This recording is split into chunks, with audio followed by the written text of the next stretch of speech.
Hi everyone, welcome back to another mini blog. তো আমি চলে যাচ্ছি এখন কলকাতাতে, আর এখন বাজে সকাল 8:30। তো ভেবেছিলাম 9টার ট্রেনটা ধরবো, তো দেরি হয়ে গেছে, ওটা আর হয়নি। তো ওই জন্য এখন আমি যাচ্ছি মায়ের কাছেতে। তো মা আছে এখন, চোখ দেখাতে গেছে ডাক্তারের কাছে।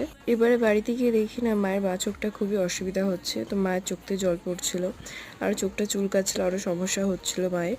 তো ওই জন্য মাকে বললাম, মা তুমি তাহলে ডাক্তারটা একটু দেখিয়ে নাও। আর এখানে দেখছিলাম মায়ের জন্য ফ্রেম, তো ওই জন্য কোনটা ঠিকঠাক মুখের সাথে যাচ্ছে সেটাই দেখছি। তো লাস্টে এই ফ্রেমটাই সিলেক্ট করা হলো, আর তারপর আমি একটু বসেছিলাম মায়ের সাথে, 45 মিনিট মতন বসেছিলাম। তারপরে 10টা 5-এর ট্রেন ধরে আমি ক্যানিং থেকে বেরিয়ে আসলাম। ক্যানিং থেকে বেরিয়ে আসার সময় প্রত্যেকবারের মতন একই কষ্ট লাগে, তো মনে খুব কষ্ট লাগছিল, আবার কবে বাড়ি আসতে পারবো, ভালো লাগে না বাড়ি ছেড়ে।